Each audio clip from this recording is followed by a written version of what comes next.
Bonjour tout le monde. Bonjour. Et oui, aujourd'hui le titre c'est « Vaincre les géants ». Dites-moi, est-ce que ça vous est déjà arrivé de penser que ça n'avait pas été très très fort de la part de Ève et de Adam d'avoir échangé le paradis d'Éden contre une bouchée d'un fruit? Surtout après avoir eu le privilège d'être en présence de Dieu et d'avoir entendu de sa bouche même la recommandation de ne pas manger de l'arbre au milieu du jardin. Surtout, sachant que tous les autres arbres fruitiers merveilleux étaient à portée de main, franchement. Est-ce que vous avez déjà trouvé niaiseux tous les gens qui ont vu les animaux entrer deux par deux dans l'arche sans être guidés par aucune main d'homme et qui ne se sont pas dit « Et si c'était vrai? » et qui n'ont pas pris la chance d'entrer par la porte qui était encore ouverte. Surtout après avoir entendu Noé prêcher pendant 120 ans et l'avoir vu, lui et ses fils, construire l'immense bateau. Et peut-être même aussi après avoir travaillé eux-mêmes à construire cette immense structure. Vous savez, Noé, il ne vendait même pas de billets. Ça ne coûtait rien pour entrer. Avez-vous déjà réalisé que lorsque Adam et Ève ont été chassés du jardin d'Éden, Dieu a placé à l'entrée du jardin un chérubin protecteur pour en garder l'entrée. Et que jusqu'à l'époque du déluge, le jardin d'Éden était encore présent sur la terre et il y avait encore cet ange avec une épée flamboyante qui en gardait l'entrée. Malgré tout, ils se sont rebellés contre Dieu. Étonnant. Il me semble que les Israélites étaient impardonnables de fabriquer un veau d'or après avoir entendu de leurs propres oreilles la voix de Dieu au mont Sinaï. Surtout après avoir été délivrés d'une manière si extraordinaire de la main des Égyptiens. Vous vous souvenez des 10 plaies? C'était étonnant. Même les nations autour se sont mises à craindre l'arrivée du peuple de Dieu après avoir vu comment l'Éternel avait mis en déroute les armées de Pharaon. Comment ce peuple pouvait-il douter après avoir vu de l'eau sortir miraculeusement d'un rocher? C'est insensé. Nous, on n'aurait jamais douté, n'est-ce pas? Je vous invite à tourner avec moi dans 1 Corinthiens, chapitre 10. On va lire ensemble les versets 1 à 13. 1 Corinthiens 10, les versets 1 à 13. Je commence. Frères, sentez-vous tous interpellés ici, frères et sœurs. Frères, je ne veux pas que vous ignoriez que vos pères ont tous été sous la nuée, qu'ils ont tous passé au travers de la mer. Comment est-ce que nous, on peut ne pas ignorer cela? C'est quoi la seule façon de connaître ces histoires-là? C'est de lire la parole de Dieu, n'est-ce pas? Les Saintes Écritures. Alors, je ne veux pas que vous ignoriez qu'ils ont tous été baptisés en Moïse, dans la nuée et dans la mer. Ah! Avez-vous déjà remarqué qu'il y avait deux sortes de baptêmes? Baptisés dans la nuée et dans la mer. Intéressant. Qu'ils ont tous mangé le même aliment spirituel. Qu'ils ont tous bu le même breuvage spirituel, car ils buvaient à un rocher spirituel qui les suivait. Et ce rocher, c'était Christ. C'est de lui que sort cette eau vive qui est sortie de façon symbolique du rocher d'Horeb. Mais la plupart d'entre eux ne furent point agréables à Dieu parce qu'ils périrent dans le désert. Verset 6. Or, ces choses sont arrivées pour nous servir d'exemple, afin que nous n'ayons pas de mauvais désirs comme ils en ont eu. Ne devenez point idolâtres comme quelques-uns d'entre eux. Selon qu'il est écrit, le peuple s'assit pour manger et pour boire. Puis ils se levèrent pour se divertir. Est-ce que ça sonne familier de nos jours, s'asseoir pour manger, pour boire et se divertir? Très familier. Verset 8. « Ne nous livrons point à l'impudicité, comme quelques-uns d'eux s'y livrèrent, de sorte qu'il en tomba 23 000 en un seul jour. » Ça veut dire, n'adoptez pas les coutumes du monde qui vous entoure. « Ne tentons point le Seigneur, comme le tentèrent quelques-uns d'eux qui périrent par les serpents. Ne murmurez point, comme murmurèrent quelques-uns d'eux qui périrent par l'exterminateur. » Ne pas murmurer, ne pas se plaindre. Y a-t-il quelque chose de désagréable comme d'entendre quelqu'un se plaindre? Il me semble qu'on n'a pas le goût d'être en sa présence parce que c'est toujours négatif. Et Dieu nous appelle à être des gens positifs, des gens qui voient le bon et qui focusent dessus et ne pas s'apitoyer sur notre propre sort. Verset 11. Ces choses leur sont arrivées pour servir d'exemple, et elles ont été écrites pour notre instruction, à nous qui sommes parvenus à la fin des siècles. Parce que c'est toujours plus intéressant d'apprendre des erreurs des autres que de répéter ces erreurs-là. Ainsi donc, que celui qui croit être debout prenne garde de tomber. Que celui qui croit être debout prenne garde. Ce n'est pas dit que celui qui croit être debout tombera certainement. Non, c'est qu'il prenne garde. Si vous arrivez en haut d'un escalier, puis que vous prenez garde pour ne pas tomber, qu'est-ce que vous faites? Vous prenez justement, vous saisissez le garde ou la rampe de l'escalier. Vous vous appuyez sur quelque chose de solide. C'est une invitation pour nous aussi de s'appuyer sur Christ, sur le rocher qui est celui qui est solide. Dans l'épreuve, disons avec confiance comme Abraham, je crois que je l'ai mis. Ah, je l'avais mis, excusez-moi. Dans l'épreuve, disons avec confiance comme Abraham, l'Éternel pourvoira lui-même de l'agneau pour l'Holocauste. Il pourvoira aussi le moyen d'en sortir. C'est le verset 13 de 1 Corinthiens 10. Aucune tentation ne vous est survenue qui n'ait été humaine. Et Dieu, qui est fidèle, ne permettra pas que vous soyez tentés au-delà de vos forces. Mais avec la tentation, il préparera aussi le moyen d'en sortir, afin que vous puissiez la supporter. Donc, ayons cette même confiance qu'Abraham, qui se dirigeait sur la montagne pour offrir son fils en sacrifice, alors que ça semblait un peu étrange, mais qui répond à Isaac que Dieu va pourvoir lui-même de l'agneau pour l'Holocauste. Et il avait raison. Est-ce que vous le croyez, que dans la difficulté, Dieu va pourvoir la façon d'en sortir?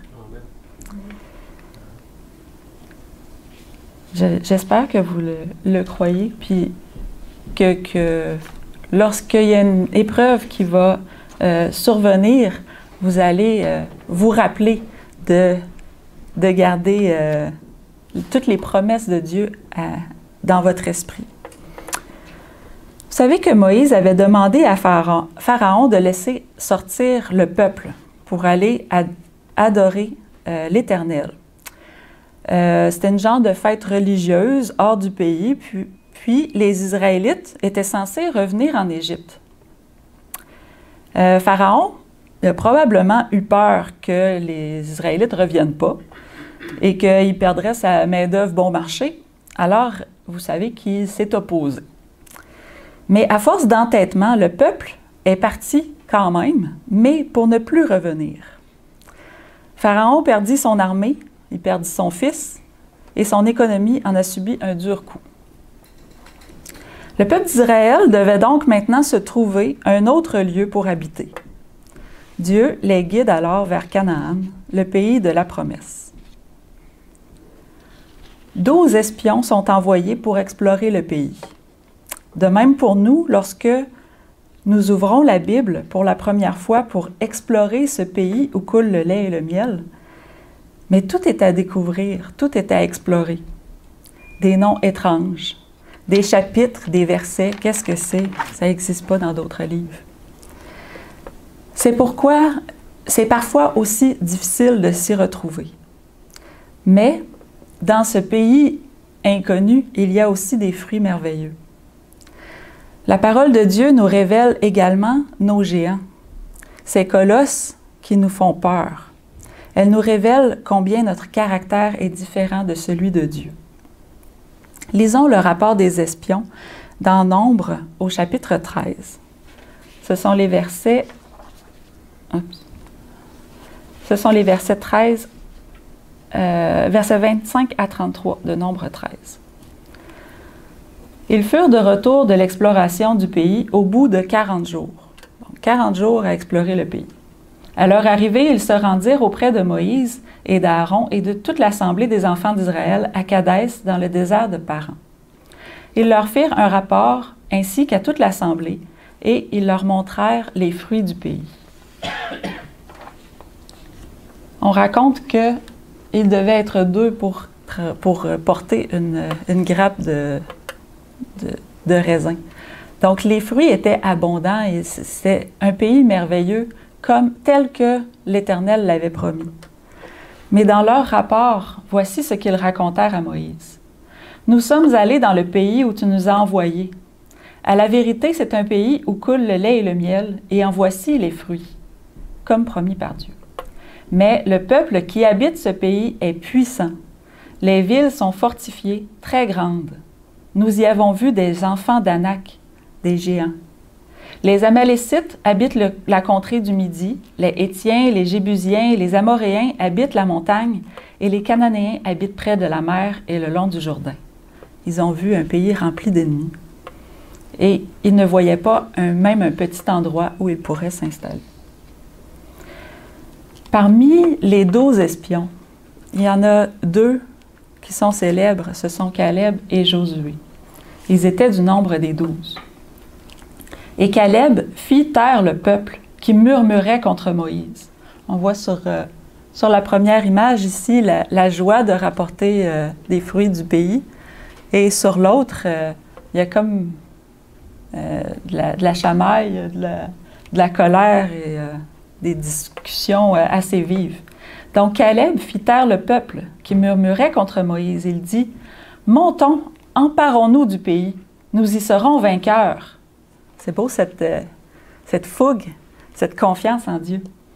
Mais les hommes qui y étaient allés avec lui dirent, « Nous ne pouvons pas monter contre ce peuple, car il est plus fort que nous. » Et ils décrièrent devant les enfants d'Israël le pays qu'ils avaient exploré.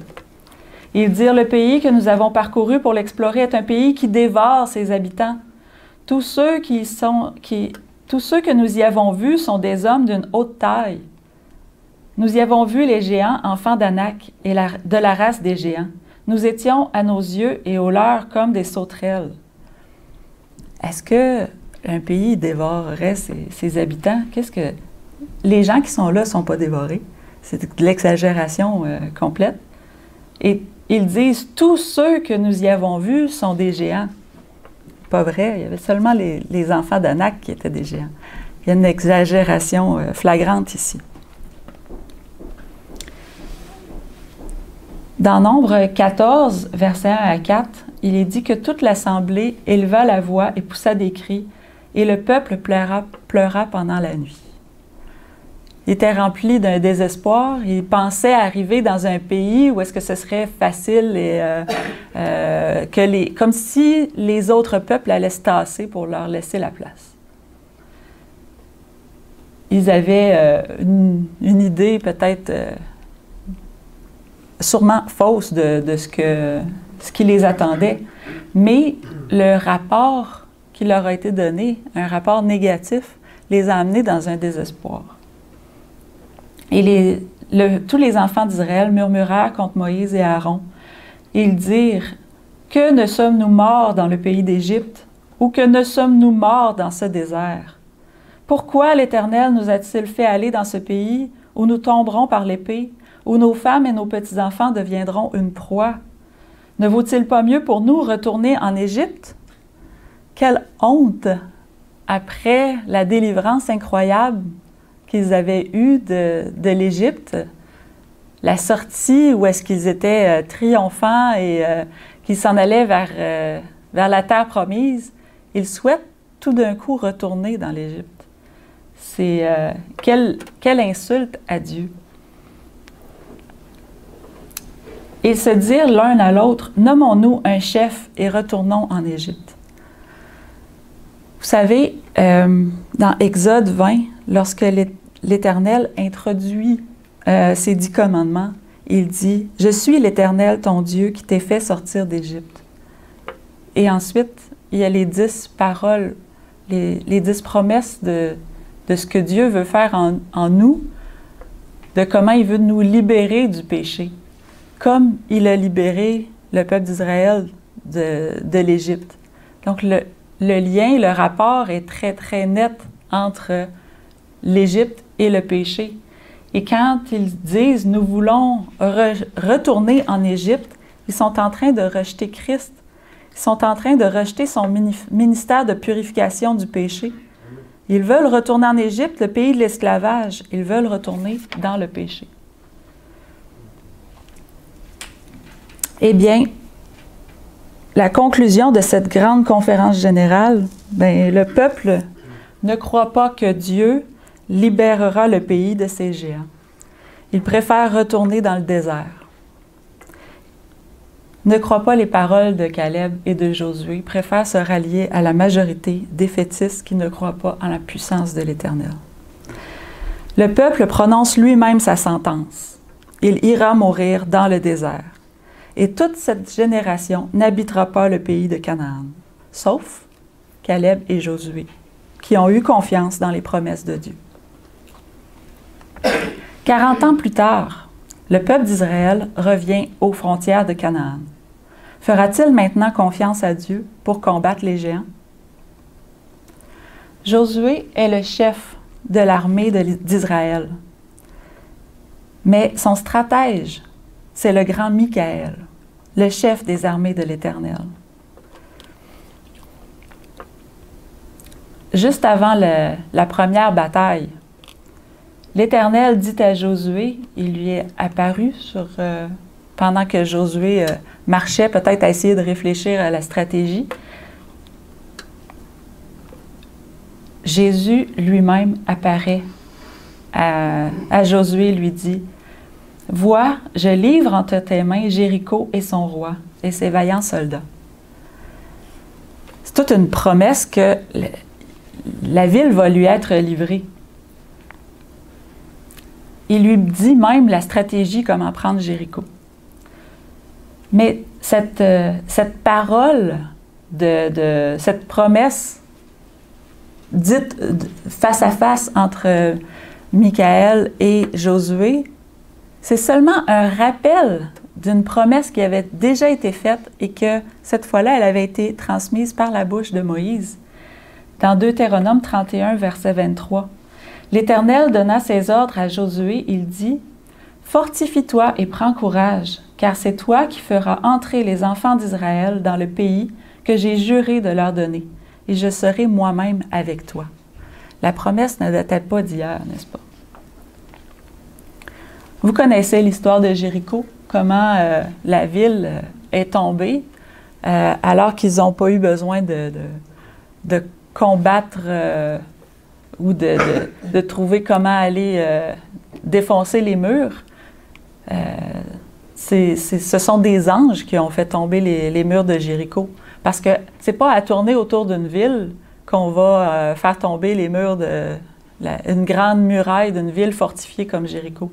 C'est même pas à crier, même si tu as 1 million de personnes qui crient devant des murs, peut-être qu'il va y avoir des vibrations, mais jamais les murs vont s'écrouler. Donc, Dieu a vraiment livré la ville entre les mains des Israélites. Il remplit ses promesses. C'est lui, c'est Dieu qui a les stratégies, car c'est lui seul qui a eu la victoire sur le péché. Il est donc le seul à pouvoir donner aussi cette victoire. Que faisons-nous face à nos défauts de caractère, face aux tentations? Que faisons-nous lorsqu'on est placé devant une muraille haute comme celle de la ville de Jéricho? Lorsqu'on est placé devant une situation qu'on voit insurmontable? Qu'est-ce qui fait qu'aujourd'hui, nous ayons encore des géants sur notre territoire? Avons-nous la même assurance que David? Dans 1 Samuel 17, au verset 45 et 47, on voit les paroles de David lorsqu'il se présente devant son géant, Goliath. David dit aux Philistins, « Tu marches contre moi avec l'épée, la lance et le javelot, et moi, je marche contre toi au nom de l'Éternel des armées, du Dieu de l'armée d'Israël que tu as insulté. Aujourd'hui, l'Éternel te livrera entre mes mains. Je t'abattrai et je te couperai la tête. Et toute la terre saura qu'Israël a un Dieu. Et toute cette multitude saura que ce n'est ni par l'épée, ni par la lance que l'Éternel sauve, car la victoire appartient à l'Éternel et il vous livre entre nos mains. » Vous savez qu'aujourd'hui, des milliers d'années plus tard, essayez de trouver quelqu'un qui ne connaît pas ou qui n'a jamais entendu parler de David et de Goliath. Ce jeune homme qui avait peut-être 16 ans, qui se présente devant celui qui nargue l'armée de l'Éternel depuis des semaines, peut-être des mois, et qui ose dire « Tu as insulté mon Dieu ». Avons-nous cette même fougue lorsque on voit le péché se pointer dans notre vie et de dire « Tu ne resteras pas là, tu n'insulteras pas mon Dieu ». Avons-nous cette même horreur du péché comme David l'avait lorsqu'il voyait l'ennemi devant lui et qu'il savait que l'Éternel allait livrer le géant entre ses mains? Pensez à ceci un instant. Si le peuple n'avait pas refusé d'entrer en Canaan la première fois qu'ils se sont présentés aux portes du pays et qu'ils avaient libéré le pays des géants, probablement que c'était les ancêtres de Goliath, n'est-ce pas? Mais Goliath n'aurait jamais terrorisé Israël des années plus tard. Chaque péché non éradiqué est de la souffrance de plus dans notre monde. On ne voit pas toujours la portée, mais si on voyait, si on pouvait ouvrir nos yeux puis voir tous les péchés qu'on tolère, combien ça peut détruire les gens autour de nous, combien ça peut nous détruire même nous-mêmes, combien ça peut causer du tort. Vous savez, il y aura toujours des gens pour nous faire douter, pour nous dire qu'on n'est pas capable de combattre ces géants-là, qu'on devrait même se rallier à la majorité. Mais soyons des Caleb, des Josué, soyons des David qui se lèvent et qui disent « non, c'est assez ». Comme l'a dit Saül au verset 33 dans le même chapitre qu'on lisait tout à l'heure, il dit à David, « Tu ne peux pas aller te battre avec ce Philistin car tu es un enfant. Et il est un homme de guerre dès sa jeunesse. » Ça aurait pu décourager David, mais il avait une connaissance de l'Éternel.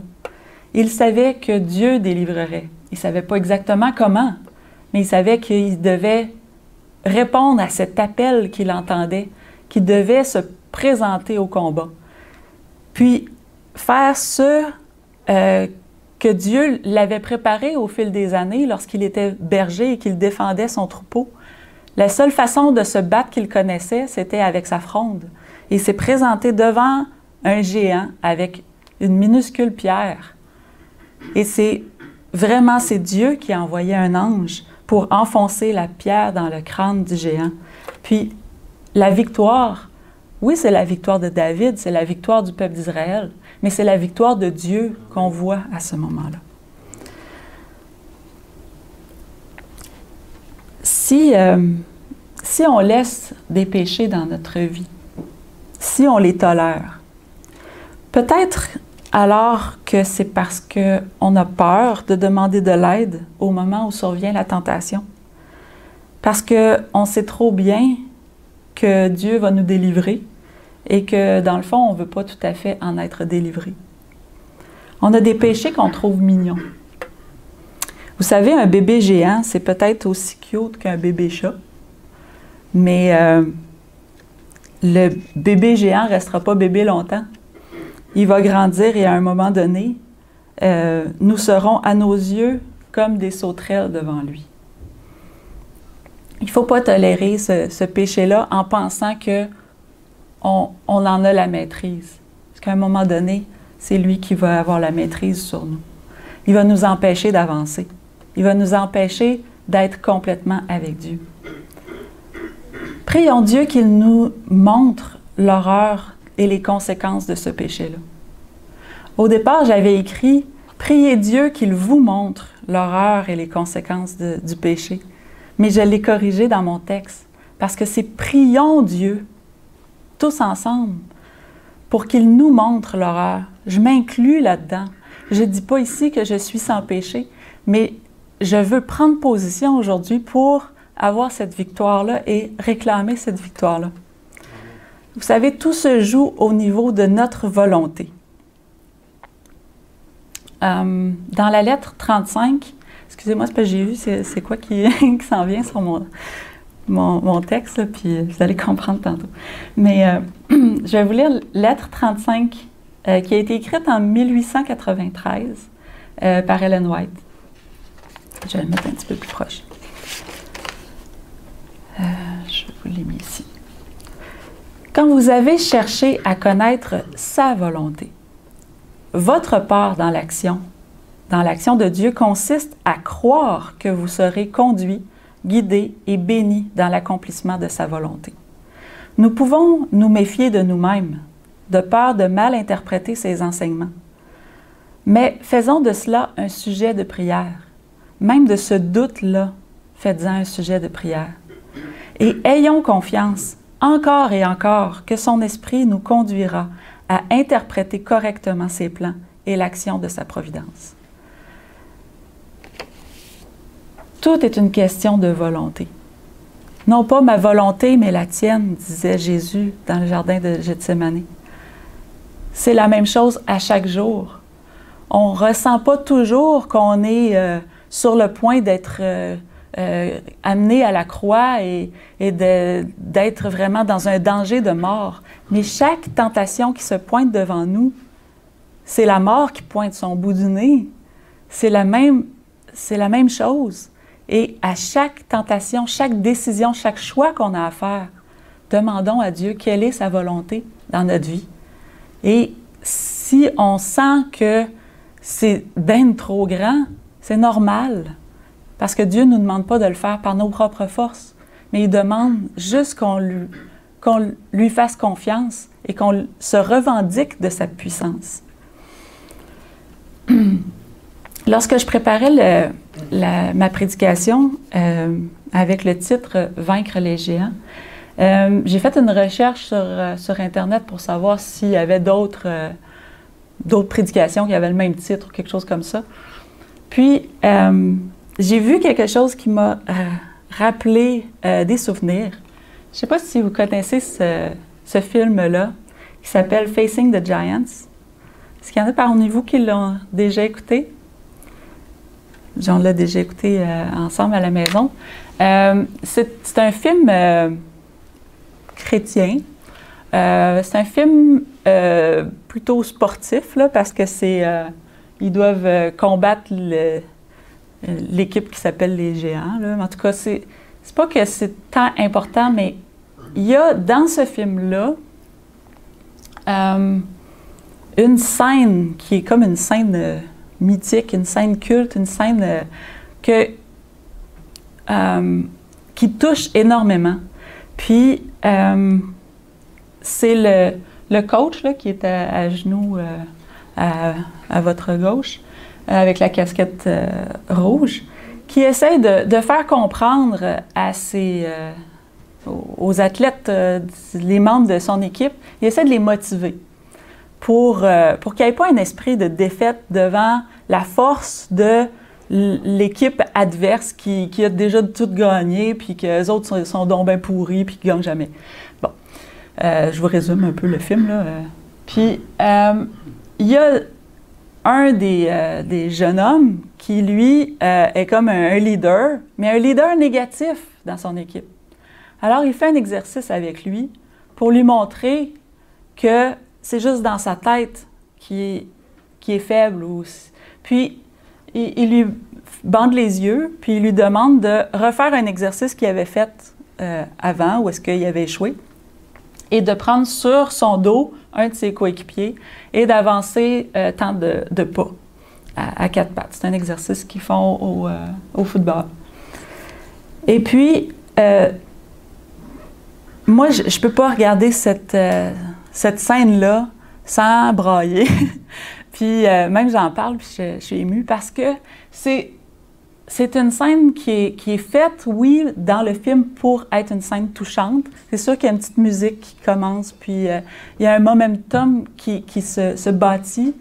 Et c'est là qu'il y a un revirement dans l'histoire, dans le film. Mais il y a quand même un enseignement très puissant lorsque le coach se met à genoux, à côté, puis qu'il encourage, puis il crie, il continue d'avancer, puis crois que tu peux continuer d'avancer parce que je suis là, puis tu sais, t'es capable, fais un pas de plus. Puis, c'est sûr que tu peux pas voir ça sans voir Christ qui est à nos côtés, puis qui dit, nous encourage à pas lâcher, à continuer d'avancer, même si on voit pas l'issue, même si on sent qu'on n'a plus la force, il nous dit de continuer d'avancer. Mais, vous savez, notre coach, pas celui-là, là, mais notre coach à nous, il a déjà passé par là. Il a déjà eu la victoire. Puis il ne nous demande pas de faire quelque chose qu'il n'a pas déjà fait lui-même. Parce que ce coach-là, vous voyez peut-être son visage, là, il est totalement étonné de ce que ce jeune homme-là a réussi à faire lorsqu'il était encouragé. Parce qu'il a été au-delà de ce qu'il pensait qu'il lui demandait. Puis il en est étonné. Mais Christ, il l'a fait. Il a été, lui, au-delà de tout ce qu'il pourrait nous être demandé. Amen. Il ne fait pas juste nous encourager. Vous savez qu'il porte les fardeaux à nos côtés. Et puis, j'ai trouvé une image. Je sais qu'elle va vous faire sourire, mais j'aimerais ça qu'elle vous reste à l'esprit. C'est celle-ci. Il est cute, le petit chien. Bien, je vous invite à voir que notre coach, c'est pas celui qui est à côté de nous puis qui crie « envoie, il lâche pas ». C'est celui qui tient le gros bout puis qui nous traîne même. Puis la seule chose qu'on a à faire, nous, c'est de ne pas lâcher puis de ne pas nuire. Ne pas résister. Garde la bouche fermée s'il faut, mais lâche pas. Parce que c'est pas toi qui... Regarde, il est arrivé au bout, mais il n'y a pas de touché à terre du chemin, là. C'est la même chose avec nous. Quand on trouve ça difficile, c'est parce qu'on essaye de pédaler, puis de... Laissons-le faire. La prise de Jéricho, ça n'a pas été si difficile que ça, si on y pense bien. Et on tourne autour de la ville. Une petite marche de santé. Mais la victoire, quand on fait confiance à Dieu, même si la stratégie peut sembler étrange, faisons-lui confiance. Il va nous surprendre, il va nous étonner. Lâchez pas. J'ai trouvé un texte d'Ellen White que je voudrais vous laisser en terminant. C'est dans manuscrit 1er juin 1888. Ça dit, « Nous pouvons devenir les fils de Dieu, les héritiers d'un héritage éternel, participants de la nature divine, les rois et les prêtres de Dieu. Les privilèges les plus élevés sont offerts à l'obéissant. Nous laisserons-nous aller à la rébellion et à l'incrédulité? Et proposerons-nous de retourner en Égypte? Jamais. Notre marche doit être en avant vers la Canaan céleste. Chaque pas devrait être de la foi et vers une foi plus grande, de l'obéissance à une plus parfaite obéissance, de la lumière à une lumière plus vive, car le sentier des justes est comme la lumière resplendissante dont l'éclat va croissant jusqu'au milieu du jour, nous dit Proverbe 4, verset 18. Nous sommes l'Israël que Dieu guide hors des erreurs du monde en ces derniers jours, pour vivre de toute parole qui sort de la bouche de Dieu. La vérité pour ce temps ne manquera pas de sanctifier l'âme qui reçoit l'amour de celle-ci et qui y obéit à partir du cœur. Donc, je répète, la vérité pour ce temps ne manquera pas de sanctifier l'âme qui reçoit l'amour de celle-ci, l'amour de la vérité. Elle nous permettra de surmonter tous les péchés qui nous assiègent et à surmonter chaque difficulté dans notre marche en avant. Nous pouvons courir et ne pas être fatigués, marcher et ne pas faillir. Seigneur, viens vraiment être notre capitaine, viens être celui qui donne les stratégies dans la bataille. Viens être celui qui nous encourage, qui nous dit « Lâche pas, fais-moi confiance, j'ai la situation bien en main. » Qu'attendons-nous pour prendre possession du pays? C'est ma question pour vous aujourd'hui. Amen.